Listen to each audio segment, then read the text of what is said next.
आज हम इस वीडियो में पढ़ने वाले हैं chapter 14 statistics exercise 14.1।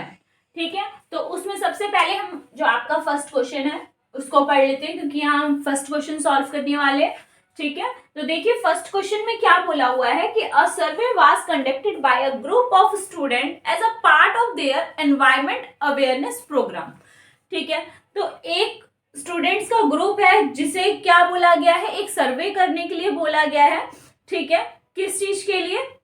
Environment awareness एक प्रोग्राम है उसमें। ठीक है, फिर उसके बाद यहाँ पर in which they collected the following data regarding the number of plant in 20 houses.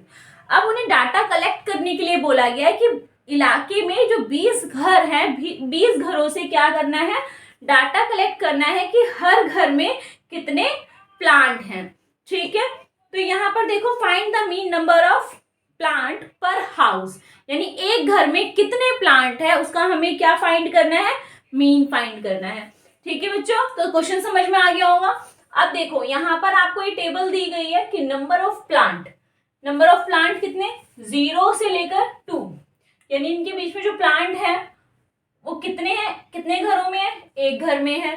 ठीक है, 2 से 4 के बीच में जो प्लांट है वो कितने घरों में है, 2 घरों में। क्लियर है, और 4 से लेकर 6 तक जो प्लांट है, 4 या 6 के बीच में जो प्लांट है वो एक घर में है, ये 5 घरों में, ये इस तरीके से हमें ये दिया गया है। ठीक है, तो ये क्या कहलाती है, हमारी फ्रीक्वेंसी, जिसको हम क्या बोलते हैं, FI से डिनोट करते हैं। ठीक है, तो देखिए अब यहाँ पर हमें क्या फाइंड करना है, मीन फाइंड करना है।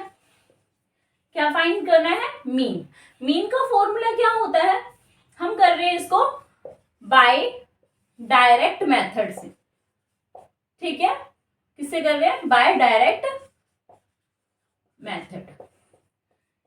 ठीक है, तो देखो अब मीन निकालने का फॉर्मूला क्या होता है, यहाँ पर सिग्मा FI XI अपॉन में सिग्मा FI। ठीक है बच्चों, तो यहां पर हमें फाइंड करना है मीन।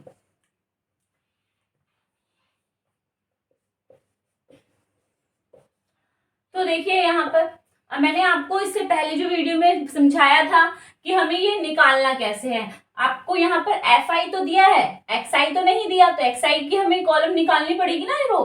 तो देखिए अब यहाँ जो हम निकालेंगे वो XI निकालेंगे। XI क्या होता है, क्लास मार्क्स होता है। ठीक है, तो क्लास मार्क्स हम कैसे फाइंड करते हैं, जो लोअर लिमिट होती है और अपर लिमिट होती है उनको जोड़ते हैं और 2 से डिवाइड कर देते हैं। तो देखिए जब हम इसको करेंगे तो कितना आ जाएगा हमारा 1। ठीक है, इसको करेंगे तो कितना आ जाएगा 3, यहाँ पे किया तो 5, और यहाँ किया 7, और यहाँ पर 9, 11 और 30। तो आपको यहाँ से आप देख भी रहे होगे इनके बीच का मिडिल नंबर निकल रहा है। किसी भी डिजिट को, 2 डिजिट को जोड़े और 2 से डिवाइड करते तो बीच का जो एग्जैक्ट नंबर है वो हमारे पास आ जाता है। ठीक है, तो हम ऐसे भी निकाल सकते हैं। ठीक है, तो देखिए यहाँ पर, और इनमें कितना गैप है, 2 का, क्योंकि इनमें जो बीच में गैप है जिसे हम H बोलते हैं। ठीक है, तो वो कितना दिया हुआ है, यहाँ पर 2 का दिया। तो आप ऐसे भी निकाल सकते हो एग्जाम में टाइम बचाने के लिए।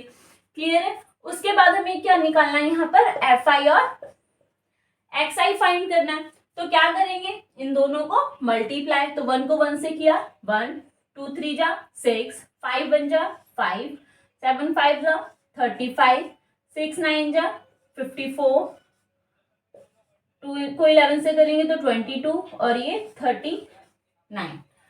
ठीक है बच्चों, अब हम यहाँ क्या कर रहे हैं, क्योंकि हमें क्या चाहिए, सिग्मा FI XI चाहिए। सिग्मा का मतलब अब हमें यहाँ जोड़ना है, किसको, FI को और सिग्मा FI XI को। ठीक है, तो देखो यहाँ पर हम क्या करेंगे, FI फाइंड कर लेंगे। तो यहाँ पर कहीं ना कहीं क्वेश्चन में आपको टोटल प्लांट दिए गए हैं, सॉरी टोटल हाउस, क्योंकि हाउस है ना, नंबर ऑफ हाउस, तो टोटल हाउसेज आपको गिवन है, तो वही हमारी क्या होगी, फ्रीक्वेंसी होगी। कितना दिया हुआ है यहाँ पर, 20 दिया हुआ है। अब देखो अब हम यहाँ पर इन सबको जोड़ लेते हैं। तो जोड़ने के बाद हमारा यहाँ पर क्या आने वाला है आंसर, देखिए तो कितना आ जाएगा, यहाँ पर देखिए 162। तो हम यहाँ लिख लेते हैं sigma FI XI is equal to 162।